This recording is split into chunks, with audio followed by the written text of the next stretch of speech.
Hello दोस्तों। आज मैं कोई सब्जेक्ट पढ़ाने के लिए नहीं आया हूँ। आज मैं उस मुद्दे पर बात करने आया हूँ जो हमारे देश के लिए, हर एक छात्र के लिए, मतलब क्या कहा जाए, इतना अत्याचार हो रहा है अपने देश में कि ये बर्दाश्त से फाजिल हो गया है। कल पटना में हम लोगों को देखने को मिला कि जितने भी रेलवे के छात्र थे उन्होंने प्रोटेस्ट किया सरकार के खिलाफ। क्या मतलब समझ में नहीं आता कि अपने ही देश में अपनों ही लोगों के खिलाफ प्रोटेस्ट करना क्या अच्छी बात है। हमारे देश में लोकतंत्र का कैसे हनन किया जाता है। हमको तो ये लगता है ना कि ये लोकतंत्र है, ये तानाशाह है, समझ में नहीं आता है। आज मैं आपको बता रहा हूँ कि लोकतंत्र और तानाशाह में क्या अंतर होता है। लोकतंत्र और तानाशाह दोनों ही एक ही देश के दो शासन हैं। तानाशाह जो होता है, एक व्यक्ति का पूरे देश में या पूरे राज्य में शासन करना ही तानाशाह कहलाता है। और लोकतंत्र का अर्थ होता है कि देश में जनता के द्वारा बनाई गई ही सरकार होता है। जनता जो चाहती है, जनता जो कानून को बनाती है, जनता अपने इच्छा अनुसार जैसी चाह करती है वैसे सरकार को बात मानना पड़ता है। ये लोकतंत्र कहलाता है। क्या हमारे देश में लोकतंत्र को कैसे विध्वंस किया जा रहा है ये समझ में नहीं आ रहा है। कल हमारे पटना में राजेंद्र नगर टर्मिनल पर कितना सारे स्टूडेंट को पुलिसों ने बहुत मार मारा। क्यों पता है? क्योंकि रेलवे में एनटीपीसी के छात्र थे, उन लोगों ने प्रोटेस्ट किया रिजल्ट के लिए। रिजल्ट जितना देना चाहिए उतना लोग दिए नहीं। नॉर्मलाइजेशन में जितना मार्क्स बढ़ाना चाहिए उतना बढ़ाया नहीं। किसी का 20 मार्क्स बढ़ा, किसी का 10 नंबर बढ़ा, किसी का 2 नंबर बढ़ा, किसी का घटिए गया। ये कौन से प्रोसेस से नॉर्मलाइजेशन होता है समझ में नहीं आता है। एक तो एग्जाम को सही से कंडक्ट नहीं कराया जाता है। फॉर्म निकलता है 2019 में, इसके एग्जाम के लिए प्रोटेस्ट करो। जब एग्जाम का डेट आता है तो एग्जाम होता नहीं है। जब एग्जाम होता है तो उसके बाद रिजल्ट के लिए प्रोटेस्ट करो, आंसर की के लिए प्रोटेस्ट करो। प्रोटेस्ट करने के बाद सरकार सुनती है, उसके बाद ऐसा रिजल्ट लाती है जैसे किसी के स्टूडेंट के लायक ही ना हो। किसी का नंबर इतना सारा बढ़ जाता है और किसी का एकदम सा नहीं। सारे छात्र जो है कल प्रोटेस्ट कर रहे थे। अब तो हमको लगता है ना कि पूरे देश में क्रांति आने वाली है। ये सरकार जो है मनमानी कर रही है। हमको तो नहीं लगता कि अब लोकतंत्र आप लोग का बच गया है। लोकतंत्र विध्वंस हो गया है। यहाँ पर तानाशाही का शासन हो गया है। एक समय था कि अंग्रेज लोगों के खिलाफ हम लोग लड़ते थे तो लगता था कि चलिए विदेशी आया हुआ है। आज हम लोग अपने ही देश के लोगों पर क्या कर रहे हैं, प्रोटेस्ट करना पड़ रहा है। क्या हम लोग लोकतंत्र के अंदर आ रहे हैं? क्या लोकतंत्र का पालन हो रहा है? क्या हमारी जनता को बात सुनी जा रही है सरकार के द्वारा? कुछ भी नहीं। यहाँ जो भी सरकार अपना कानून बना देती है वही सर्वोपरि है, वही आपको मानना पड़ेगा। अगर नहीं मानते हैं तो आप देशद्रोही कहलाएंगे। यानी आपको देशद्रोही करके आपको जेल के अंदर धकेला जा रहा है। इसीलिए हम सारे स्टूडेंट से, सारे विद्यार्थियों से गुजारिश करना चाहेंगे कि आप लोग एकजुट होइए और इस सरकार के खिलाफ अपना आवाज उठाइए। हम लोग ये नहीं चाहते हैं, पहले ये नहीं चाहते थे कि ऐसा हो, लेकिन सरकार किसी स्टूडेंट का दुख दर्द समझने को तैयार ही नहीं है। आपको पता है कितना गरीब परिवार से लड़के आके पटना में पढ़ाई करते हैं, कितना तकलीफों का सामना करना पड़ता है। कौन जानता है निकम्मा जो, मतलब क्या कहें आपसे, मुंह से अपशब्द निकल रहा है कि कैसे कोई माँ बाप जो होता है अपने बाल बच्चे को पैसा देता है पढ़ने के लिए। कितना तकलीफों से यहाँ रोज दाल भात और चोखा खाकर लड़का अपना जीवन व्यतीत कर रहा है। और टाइम से यहाँ एग्जाम नहीं होता। एक तो फॉर्म नहीं निकलता साले साल, 3-3 साल पर, 4-4 साल पर एग्जाम होता है। वो भी ऐसा रिजल्ट आता है कि सब इससे तबाह हो जाता है। एनटीपीसी को छोड़िए, कल के न्यूज ऐसा आया है जिसमें रेलवे ग्रुप डी के लिए लगभग अब 3 एग्जाम आपको देना पड़ेगा। 3 एग्जाम। पत्थर है, सफाई कर्मी करिए, आप वो हैंडल गिराइए ट्रेन रोकने के लिए, वैसे के लिए आपको 3 एग्जाम आप देना पड़ेगा। अब समझ सकते हैं, लगता है ना कि हम लोग आईएएस का एग्जाम दे रहे हैं। पीटी दीजिए, मेंस दीजिए, इंटरव्यू दीजिए, फिजिकल दीजिए। वाह क्या सरकार है। हमारी बातों को कोई सुन नहीं रहा है। हम लोग पहले दूसरे के खिलाफ लड़ते थे। और एक बात समझ लीजिए, अपने देश के जितने भी जनता हैं, सरकार हैं, ये सब अपने पूंजीपतियों के लिए लड़ाई हो रही है। यहाँ गरीब परिवार का कोई नहीं सुनता, गरीब के लड़कों को कोई नहीं सुनता। पता है जनरल कंपटीशन में कौन आता है? जिनके पास पैसा नहीं है वही आता है, क्योंकि 2000-4000 में आराम से हम कंपटीशन की तैयारी कर सकते हैं। लेकिन सरकार नहीं चाहती है कि गरीब परिवार का लड़का पढ़े, नौकरी करे और आगे बढ़े। जब पढ़ेगा लिखेगा तो समझदारी होगा, समझदारी होगा तो सरकार के खिलाफ लड़ेगा। उससे अच्छा है कि इस सबका नौकरी ही ना तो किएगा, आगे बढ़ेगा। टाइम से एग्जाम कंडक्ट नहीं कराता है, इसमें तानाशाही साफ दिख रहा है। जो वो कानून बना देगा वही होगा। आप जो कर रहे हैं ना, उसको आप अगर कहते हैं तो सीधे देशद्रोही कहलाइएगा, देशद्रोही। आपको जेल का हवाला खाना पड़ेगा, जेल में रहिए आप। हम उस आदमी को कहना चाहते हैं इस वीडियो के माध्यम से, जो देश के रहने वाले जो गद्दार है ना, वही लोग देश को बर्बाद कर रहे हैं, गद्दार लोग। पहले हम लोग अंग्रेज से न लड़ते थे, अब हम अपने लोगों से लड़ना पड़ेगा, अपने ही लोगों से, देश के अंदर रहने वाले उन काले लोगों से लड़ना पड़ेगा। हम लोगों को समझदारी नहीं है ना, हम लोगों को, स्टूडेंट को लोग कुछ समझता नहीं है। स्टूडेंट तो छोटा बच्चा होता है, जैसा भूलवा वैसा भूल जाता है। एग्जाम 22 फरवरी से होने वाला है और कल आता है आपके लिए नोटिफिकेशन कि अब रेलवे के एग्जाम जो होगा 2 फेज में होगा, CBT 1 CBT 2। यानी कि एक एग्जाम कंडक्ट कराने में आपको 6 महीना 7 महीना लगता है। यानी कि CBT 2 कराएंगे, फिजिकल कराएंगे या ज्वाइनिंग कराएंगे 2024 तक। यानी फिर से आपको पता है क्या मिलने वाला है।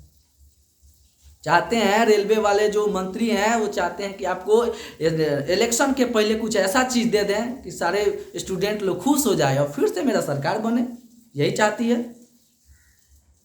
तो सुन लीजिए, ये स्टूडेंट लोग के लिए ही नहीं है, हर क्षेत्र में रहने वाले सबके लिए मुसीबत खड़ा होने वाला है। और आप जो कहते हैं ना कि ये नेता वो नेता, ऐसे नेता वैसे नेता, कि हम इसके पार्टी के हैं ना, आप ही लोग जैसा घटिया आदमी जो है ना देश को बर्बाद कर रहा है। 10 गो रुपया का आमदनी हो गया, आप समझते हैं कि हम टाटा बिरला बन गए। क्या आपको इससे कष्ट नहीं है? आप देश के आदमी नहीं है, देश की जनता नहीं है क्या? महात्मा गांधी जी, डॉक्टर राजेंद्र प्रसाद, सुभाष चंद्र बोस गरीब परिवार के थे, क्यों लड़े देश के लिए? क्यों लड़े? क्यों छोटे कास्ट के, जिनके पास पैसा नहीं था, जिनके पास गरीबी था, वो सब लोग के साथ में हाथ मिलाकर सब लड़ाई किए। महात्मा गांधी गरीब परिवार के थे, पंडित जवाहरलाल नेहरू गरीब परिवार के थे, कोई गरीब परिवार का नहीं था। फिर भी सब लोग कंधे में कंधे मिलाकर देश के लिए लड़ाइयाँ लड़ी अंग्रेजों के खिलाफ। तब देश आज़ाद हुआ। लेकिन अब आज़ाद अपन देश नहीं रह गया है। हम लोग जो है ना पूरी तरीके से गुलाम हो गए, अंग्रेजों से बदतर हो गए हैं। पहले गांधी जी कुछ ही चीज़ के लिए प्रोटेस्ट करते थे ना तो अंग्रेज सुनता था, जाइए अब प्रोटेस्ट करिए। प्रोटेस्ट का मतलब होता है देशद्रोह। पता है, हम लोग जब इंटरनेट पर, ट्विटर पर लोग प्रोटेस्ट कर रहा था तो सब मतलब डिलीट कर दिया जा रहा था।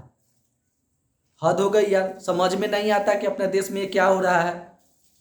यानी आपको प्रोटेस्ट कोई सुनेगा ही नहीं, कुछ भी कर लीजिए।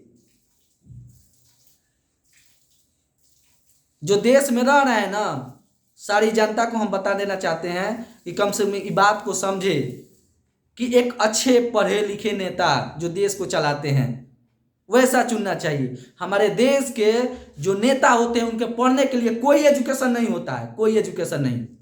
उनके लिए सिर्फ आयु निर्धारण होता है। उनके लिए देखा जाता है कि भाई आप कितना उम्र तक है कि आप चुनाव लड़ सकते हैं।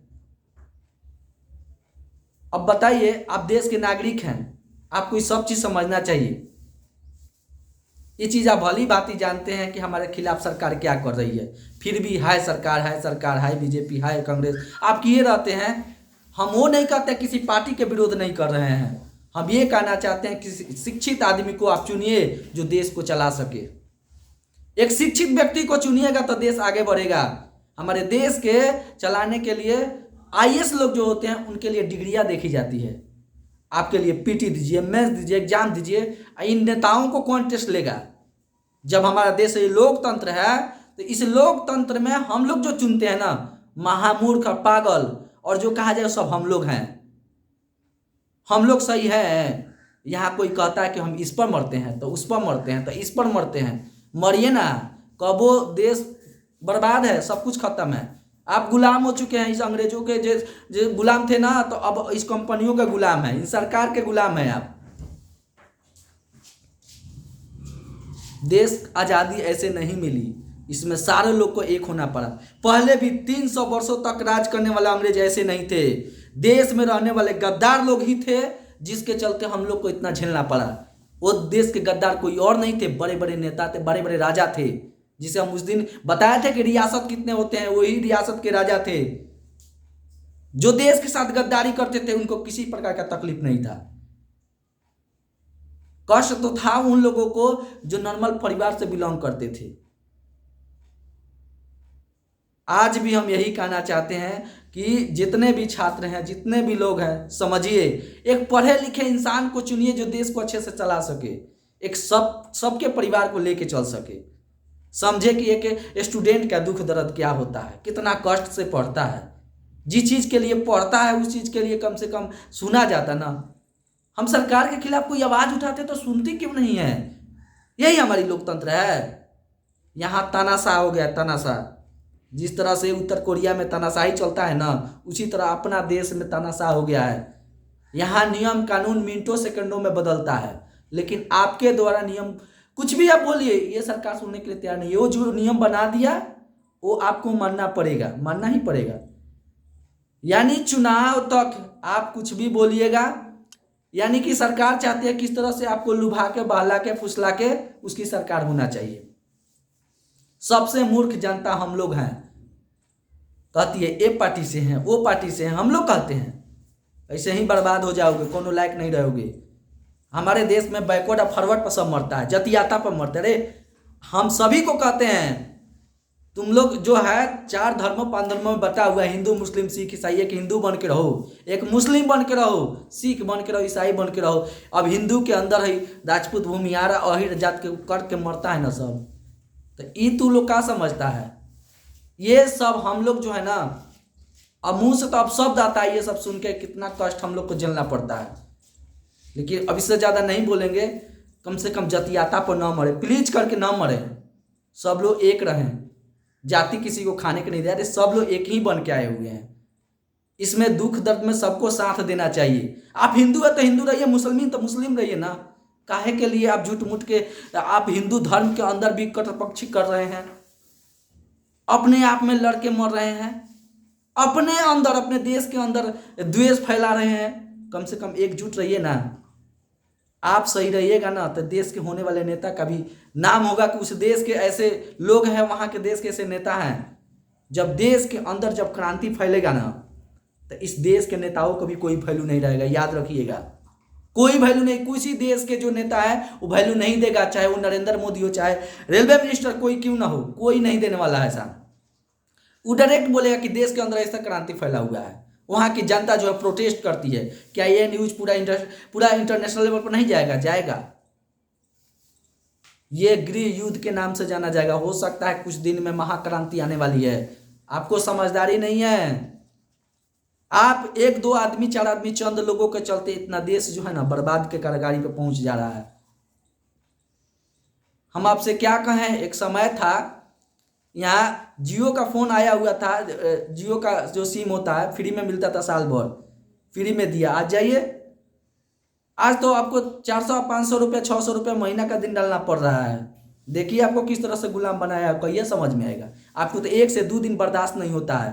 पूरा देश के अगर जनता अगर 5 दिन अगर सिम चलाना बंद कर देना तो ये कंपनी वाले लोग नाक पकड़ के लगेंगे रोने। समझ गए? तो हम लोग सही नहीं है, हम लोग मूर्ख है, किसी का दिमाग सही नहीं है। कोई कहता है कि उसे क्या आपको फायदा है। देखिए जिसको 10 रुपया जिससे फायदा है ना, उसी के लिए वो मरेगा। अब मरता है, हम आपसे क्या कहें, मरता है। इसीलिए हम देश के जनता से आग्रह करेंगे ना कि कम से कम आप लोग एकजुट रहिए और सरकार के खिलाफ नहीं, इस सिस्टम के खिलाफ लड़िए। क्या आपका बाल बच्चा पढ़ेगा नहीं? आपका बाल बच्चा पढ़ता नहीं है क्या? आप बैकवर्ड फॉरवर्ड कर ले रहते हैं तो आपका बाल बच्चा नहीं पढ़ता है। आपका बच्चा यहाँ बहुत मस्ती से पढ़ाई करता है, मस्ती से नौकरी मिल जाता है। हाँ, आपके पास पैसा होगा तो खरीद लीजिए नौकरी, एक अलग बात होता है।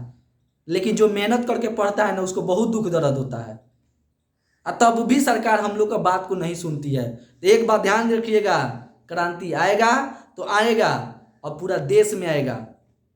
कि आखिर क्रांति ये बिहार से ही उठने वाली है। इतना भयंकर क्रांति उठेगी ना कि देश के, हम तो बोल नहीं सकते हैं, मतलब इतना भयंकर क्रांति आने वाली है कि नेता तो नेता, ये विदेशों में सब चीज़ जाने वाला है।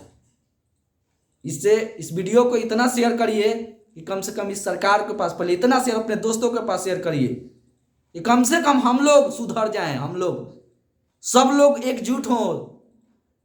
कभी अपना जातीयता पर न मरे रे बाबू, कबो जातीयता पर मत मरो, कभी धर्म पर मत मरो। सब लोग भारतीय कहो ना कि आई एम एन इंडियन, कहो कि मैं एक भारतीय हूँ, भारत के लिए लड़ूंगा। फिर से भगत सिंह लाना चाहते हो, फिर से सुभाष चंद्र बोस लाना चाहते हो, लाना है। अब सब लड़का सोच लिया कि हमको भगत सिंह बनना है, मर जाएंगे मर जाएंगे, लेकिन अपनी आज़ादी को छोड़ेंगे नहीं। अपनी आज़ादी को हरगिज मिटा सकते नहीं, सर कटा सकते हैं लेकिन सर झुका सकते नहीं। याद रखिएगा, हम अपने ही सिस्टम के खिलाफ लड़ेंगे और लड़ते लड़ते मर जाएंगे, लेकिन मेरा कोशिश रहेगा कि ये भारत सुधरे। बदतर स्थिति हो गया, बदतर। अब इन नेताओं के अंदर गुलाम बन चुके हैं, इन कंपनियों के खिलाफ बन चुके हैं, इन पूंजीपतियों के खिलाफ गुलाम बन चुके हैं। कब तक ये देश में चलता रहेगा? कम से कम उठो जागो, देश के नौजवान, देश के जितने पढ़ने वाले स्टूडेंट हैं, आप भी सोचिए, कब तक ये बात को समझिएगा। समझ गए? इसलिए हाथ जोड़ कर विनती है, इस वीडियो को जितना शेयर करना है पूरा करिए अपने दोस्तों के पास। और चाहे तो हम अगले वीडियो में फिर से अपने एजुकेशन को लेकर आएंगे, पढ़ाई लिखाई। आज मैं इतना ही कहूँगा। जय हिंद।